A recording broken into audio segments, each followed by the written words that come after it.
I'm Tabitha Rock. And I'm Sam Davenport. Born and bred in Melbourne, we live and breathe property, and we know the Melbourne market like the back of our hand. We've both been buying and selling real estate in Metro Melbourne for over 2 decades combined, and we've learned a few lessons along the way. Season 2, we're back, baby. We are back in business. Prop Culture Podcast coming at you hot. Season 2. And we've got lots to cover. We've got lots to cover. We've worked out what we're talking, what we're giving you guys, all the hot topics, Melbourne real estate. And to kick us into play, a common question we get asked is like, should I buy the smaller house, but it's a bit better of a location, or the bigger house that's a bit further away? So it's the age-old location versus accommodation. Exactly. What should we do? Where should I buy? Mm-hmm. Where should I buy? How much can I spend? And where should I buy? It's very much the second question that comes into play, isn't it? And more often than not, it has a lot to do with how much you can spend. Mm-hmm. Obviously. I mean, a lot of people will come and sit with us. In our first meeting, we'll sit down and they'll be like, oh, we're renting in Prahran. We love it here, but we need a 4-bedroom house and we've got 2 kids. We've got a third on the way. We've got a golden retriever and we want to get a second one. And, we've got 1.3 to spend. Okay. Well, that is Not lovely. Prahran. Great budget. Love your accommodation needs. We need those, written down somewhere. We need to work to that scope. But you will not be buying that house in Prahran. So now we need to work out, okay, where are the locations in which you can purchase the house that you need? And then we can also work out, do you need 4 bedrooms, considering you could likely have kids share bedrooms, whatever that might look like.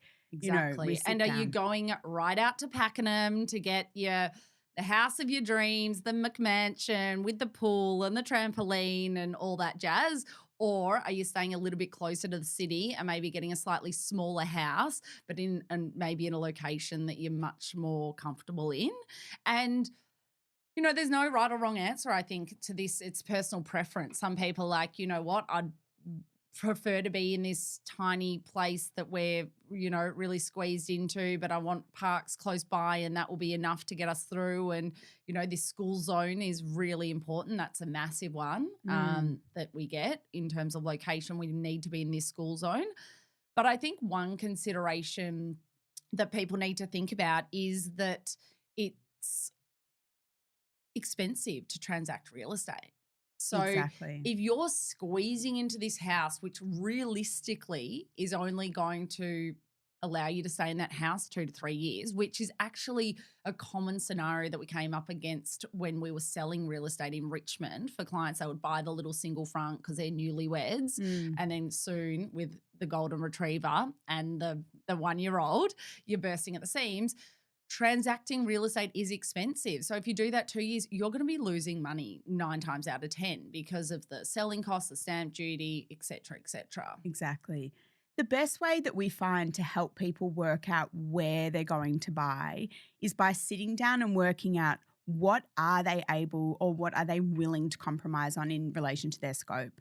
So exactly as you said, do you have a specific school zone that you need to be in for next year in order to put your child in that school? And is that a non-negotiable? Mm-hmm. If that's a non-negotiable, you're essentially now looking at what is available to me in that specific catchment zone under budget. And you're going to need to buy whatever that house is because that's your non-negotiable.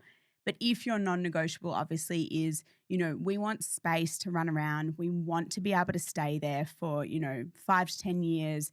And, I'm happy to go to the local primary school or high school, whatever that may be, then obviously you're going to be now willing to compromise on location. So you're working out where can I afford my 4-bedroom house? Yeah.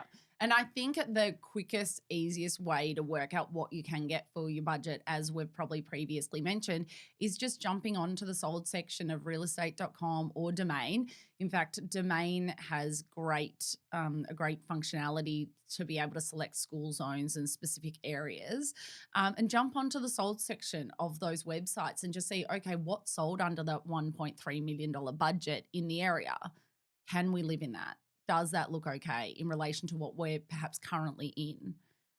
Or do we want more space? And then, okay, we need to consider the next suburb out. So what's that look like? Yeah, exactly. And so often, when we do sit with clients who are saying to us, we want this 4-bedroom house, we're just going to work with the 4-bedroom house in Prahran for the day. When we are working with clients who say that to us, you look at the map and you think, okay, so Prahran is your ideal suburb, first of all, in Prahran, generally speaking, the actual physical properties, the landscape of the property in Prahran is a lot smaller. We've got a lot of older style apartment blocks. We've got a lot of single fronted Victorias. We've got a lot of small townhouses that have been squeezed onto the block. Yes, it might give you the 4th bedroom, but it's not giving you any living space or any outdoor area. Mm-hmm. And if you just move across Dandenong Road to my old favourite St Kilda East, you're often getting a lot more bang for your buck, even still now. Like in the last 8 years ago, nobody wanted to be in St Kilda East. And now obviously it's, right up there with some of the better suburbs in Melbourne. But for those who are in the know, of course, but you are just across the road, the neighbouring suburb, you are going to get probably that outdoor area. You might not get, the 4th bedroom or, it's not going to be a huge jump in accommodation, but you're certainly going to be getting more. Then you look at what's neighbouring St Kilda East.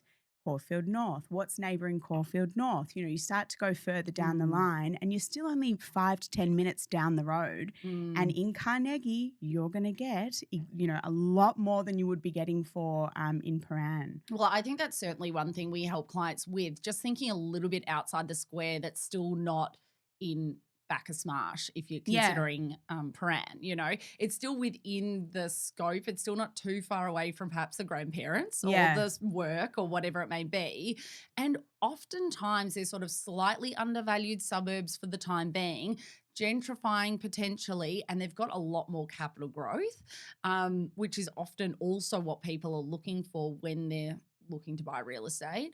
I think in conjunction with that is, location versus accommodation. Well, this one you can get a slightly unrenovated house and you're in your ideal area.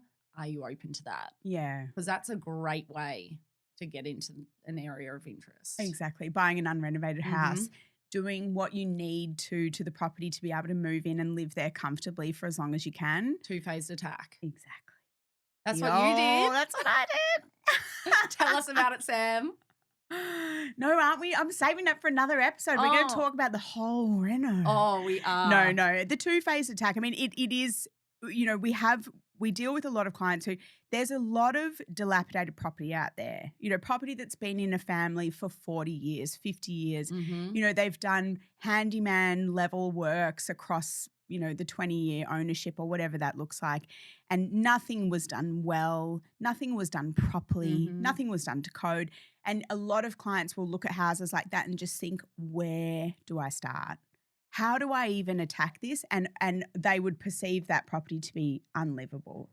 So a lot of what we did, obviously, when we were selling in Richmond, we were dealing a lot in those types of properties. So properties that have been in families from birth to death, oftentimes, more than one generation going through that house, and they had nothing had ever been done properly to the property.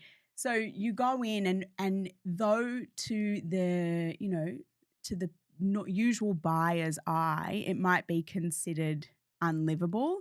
We know that we can go into a property like that and spend, $10,000 to $20,000 and get it really comfortable. Really comfortable. And by doing that to the property I bought, we were able to get 5 years out of that property. We kept the structure of everything as it was and put in an IKEA L-shaped kitchen. We kept the original freestanding stove. That's saving another semi-outdoor bathroom. Toilet was outside. Zhooshed it up. There was an undercover walkway to the toilet, but it was an old school dunny, that's for sure. But that gave us an extra 5 years. And then that obviously in that 5-year period, we were able to then plan for, a much bigger renovation, knock down half of the house and rebuild it. But not needing to do that straight away allowed us to get into the suburb that we wanted to be in. Well, I think people also, just on the topic of renovating and being overwhelmed, I think a lot of people do walk through the homes that have had the real estate zhuzh and Yeah. have the higher furniture and think that it looks good because it looks good, but actually it's got all the same issues Yep. as the house that's, Hasn't been touched. overgrown and tenanted, but that's just, not being presented correctly and not had the coat of paint, but it's still got the blocked drains. It still needs the underpinning and the restumping, and the roof has holes and, Yep. but it just has the real estate zhuzh. So it feels better to the average buyer to secure that sort of property. But in actual fact, once they get in, the reality of it starts to take hold. Exactly. And again, buying that property particularly under competition in the market, a lot more buyers are going to be interested in a property like that because they perceive it to be livable versus the ones that haven't had the $20,000 spent on the essentially coat of paint, cleaning up any outdoor area, new cheap carpet, the cheapest you can buy. I like get a bit bougie with the carpet. For clients pre-sale. Not pre-sale, but if you're buying the unrenovated. Oh, if you buy the unrenovated, just do nice carpet. You'll love yourself for it later. No, but the agents do in their pre-sale works, they do the cheapest carpet. So it's not even like it's good quality work. Plus, if you really look at the paintwork, more often than not, you're looking at the wall and you think, that has not been done well. Of course it hasn't been done well. Well, we know there's like two paint quotes. There's a pre-sale paint quote and there's a live-in for 10 years paint quote. Exactly. And they're very different. They are. Oh, we love them though. We love those slapstick jobs pre-sale. That's for sure. When we're selling. Yeah, when we're selling. But that's why I love the warts and all when we're buying. I'm like, yes, give me that sweet off-market or that tenanted property for clients. But clients walk through it a bit sort of like deer in the headlights. But exactly. It's all good. So yeah, I think with the location versus accommodation conversation, it's very normal, but I think that it's a personal decision just with yourself. Just think about it. Okay, would I prefer being in the cafe lifestyle or a bit closer to transport, or would I actually like the bigger home? I think what's important in that decision making is just to keep really clear on your fundamentals and not to drop your standards and be like, no, I don't mind the massive house on Dandenong Road or, or the massive house on the bus route or opposite the train line and things like that. Because the reason why we don't want to drop those fundamentals is because of resale. So they're always going to be less desired in the market. And that's just facts. Exactly. I mean, I can vividly remember at the start of COVID, those were the ones like that were just online for forever for sale and just had to keep dropping their price to get sold. Exactly. You can do all the renovations to those sort of places. I mean, there was a classic one on Punt Road next to a service station, this gorgeous double-story Victorian. They've had the most amazing reno done. Yep, you can still access it from the rear lane, but it's still on Punt Road with like 6 lanes of traffic or 8. What's Punt Road these days? I don't know. Yeah. Gosh, don't you remember back in the day where you could actually park on Punt Road? I do. I feel like that was yesterday. Yeah. I remember selling real estate on Punt Road. Actually, this is another key takeaway. Whenever people say, but don't worry, you can just park on the main road. Like, yes, there's a bit of a clear way, but then you can park outside of that overnight. Don't rely on that. The councils can change that at the drop of a hat like they did on Punt Road, and suddenly you've got no on-street parking. For the houses that we used to sell on Punt Road back in the day, yes, we could park right out the front of our open and you could always get a car park, but every single contract of sale had a Vic Road certificate inside the contract specifying that the road was going to be widened.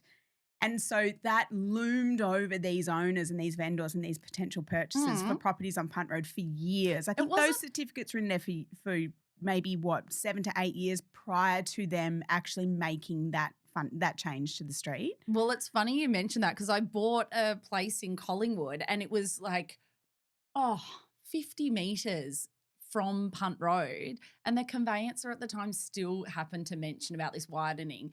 And I was like, okay, if they're widening Punt Road to my place that I'm buying, like, good luck with this city. Yeah, because exactly. our government's going to be in debt substantially if they're acquiring all these properties to widen Punt Road. Can't we dig a tunnel under, go over, Go, overpasses? I don't go know. under.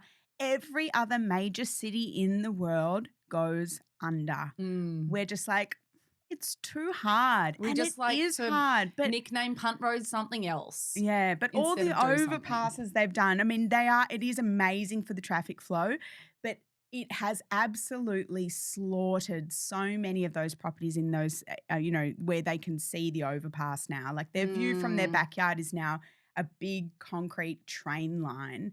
And obviously, if we had have gone under, it would have Yeah. really added value to the area. But yeah, But I think that this is actually one thing to flag with accommodation versus location, and the location is checking what's going on in the surrounding area. Is anything in the works with council, with government? Look at like state planning and what's coming. yeah, Like the tunnel around Watsonia, how is that going to affect your property and your commute? And like, is it short-term pain for long-term gain? I mean, that's what I say about all the level crossings.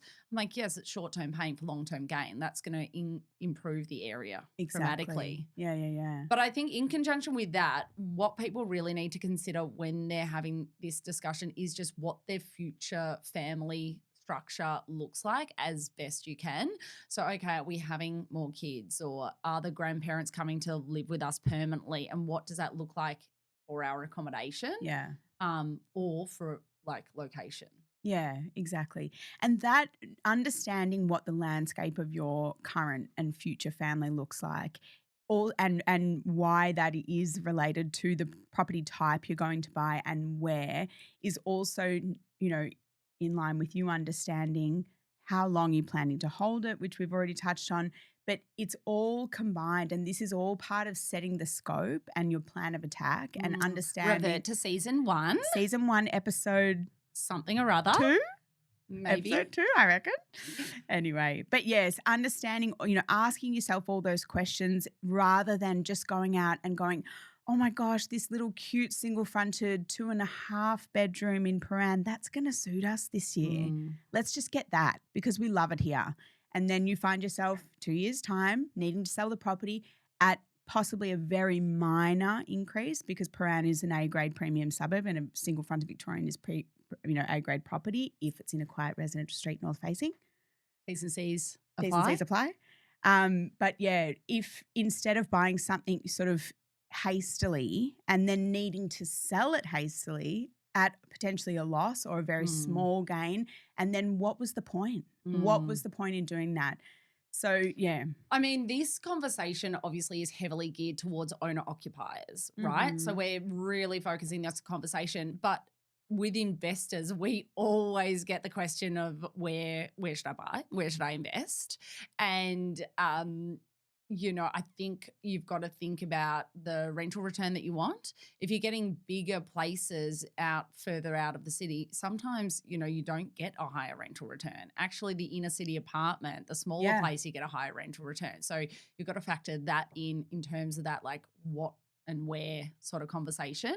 But also making sure you are considering those fundamentals. So not necessarily bigger is better in investment as well. Oh my gosh. The bigger More place, headaches. the bigger More place on the problems. main road, unless you've got some cool strategy that you actually are wanting to buy commercial, because then, you're buying the residential house that has existing use rights, but it is zoned commercial because you want to do this big tower down the track and that's why you're buying on the main road, then that's cool. But, I often say, for an investment perspective, like I can tell you a suburb, but I can, like Richmond, perfect example, great area to invest your money in, not West Richmond. Yeah. Yeah. So it's like there's no blanket answer for that question of where should I buy? And if there's property advisors out there telling you blanket suburbs, well, dig a little deeper. Exactly. Because in that conversation with investors, it's also about us looking at your existing portfolio. Do you have a 9-acre block in Red Hill and you've also got a double-fronted renovated house in Hughesdale? maybe your third property is a really nice period style apartment, closer in that's Or going to get really strong commercial. return, or a commercial Or investment industrial. or industrial. There's so many different options and it's completely client specific, which is why that first sit down, and if you're not sitting down with us, do it by yourself, do it with your partner, do it with your parents, do it with someone, sit down, ask yourself these questions, write it out, and that's going to guide you into what you're buying and where.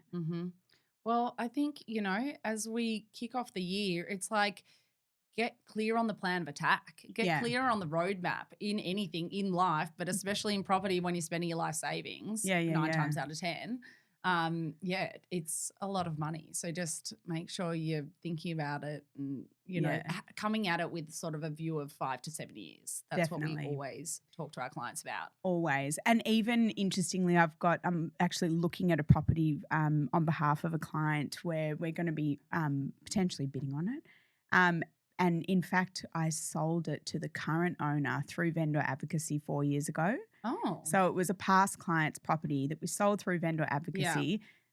Obviously, the current purchasers bought it at auction under very strong competition because it's a great house. And now I'm looking at it for a new client who's looking for a property like that. And I'm looking at it, and the buyers have done very minimal works to the property. However, it has definitely added value because it looks much more modern. So all of the French doors, for example, that were out the back of the property have been replaced with black iron, modern. It just, instantly lifts the ceiling height. It looks really good. But other than that, they've painted one of the rooms green. That's paint. That's not structural. But yeah, nothing else has really changed. But they're going to be making a pretty good profit on that. But that's for 4 years. 4 years, 5 exactly. years. So it's going to be nearing to 5 years that they would have held it. Yeah. And so now it's sort of, okay, yeah, it makes sense for them to sell. Still seems very quick, but it makes sense for them to sell. But if they had sold, 1, 2, 3 years after, it would have never performed in any sort of capacity. Unless you've done major renovations or the market's shifted substantially upwards. Yeah. That's, So I think the key takeaways is just check the area of interest, sold section, what can you get? Does it fit what you want? Okay, if the accommodation is right, then go for it. If it's not, look at surrounding areas and then just have some really good conversations with yourself about if you're erring on the side of you want more room, so you need to move more further out, or you're happy with inner city and you're going to probably be slightly compromised. And also, can we just flag, like, even if you've got $1 million budget, you'll always want 2. If you've got 10 million, 6, you want 10. Oh my gosh. And so don't always think like, if I just had a little bit more money, because that, even when you get more money and you're earning more, you'll always want more. So, I think that's super key. So hopefully that's been helpful, because I think the sort of where to buy and what to buy conversation, I mean, friends are always asking me at barbecues, as I'm sure they are you. Always. At the school drop-off. Yeah. Yeah, but the answer is within. The answer is within. This podcast could have been 1 minute. Yeah. Where to buy and what to buy. You've just got to ask yourself those questions. And it will guide you into where, because as we said, there is no blanket response for anyone. It's a case-by-case basis, and it's so dependent on where your parents live, where is your job, where are you going to go to school, how many children are you having, oh, you've got how many dogs now? It's completely specific to the person. So yes, that is what we do with people. We guide them into where to buy and what to buy. But you can sit down and do it yourself if you want. If you want. All right. Are we done here? We're done here. I think we've given the people a bit of food for thought. So we're on to our favourite segment. F, marry, kill. Marry, kill. What have you got for me this week? Okay. I've got your dream home. Dream home on Dandenong Road. Oh.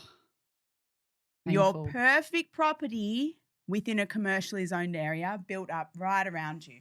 Your perfect property, but built up right around your commercially zoned area, like in Cremorne, in some of those pockets in Cremorne, or a slightly too small house, but in your must-have school zone. for those This hypothetical is children? yeah, all those hypothetical ones. Look, this one is difficult, but I'm definitely marrying slightly small house. I am marrying it because you know what? I'm going to have the country place. I'm going to have the like beach house. I can get away. I'm going to buy a house with great parks around me. I'm never home as it is. So, Yeah. you know, I'm fine with that. Let's marry. Let's kill Dandenong Road. Dream home, Dandenong Road, you got to go. Because you know what? Whilst I say the busy times are sort of 7:30 till 9:30 in the morning. It's all day long. It's all day long. Trucks. Yeah. It's nonstop. And I don't want that in my life. And you know what? I love concrete jungles. So I'm going to the commercially zoned area because give me that New York lifestyle. Give me the hustle, but only 9 to 5. And they're gone on the weekend. No one's around. And I'm living my best life in my dream home. Yeah. How about you, girl? What do you give me? Killing that commercially zoned area. Ooh. Kill. I don't like anything about that vibe. I actually hate it. Like driving down those streets in Cremorne and I look at those cute little houses and I think I would never. So kill the perfect property within a commercially zoned area. I'm definitely going to F the slightly small house in my must-have school zone. Like, okay, yeah, if I had to, but also not that obsessed with education. I feel like we can all educate ourselves a little bit. Oh, my gosh. So I'll F it, but it's not, I can't live in small spaces. It gives me like, I've got claustrophobia. So my dream home on Dandenong Road, I will marry it. And I ain't coming over, girl, because I won't be able to park. I'm going to have a super tall fence. I'm going to have an access from the rear. You won't even come through the front door. You'll never you didn't give come me those through the front T's door. and C's. You've got a country house that we didn't know about. Oh, well, that takes us to the end of another podcast. We hope you enjoyed. Thanks for tuning in.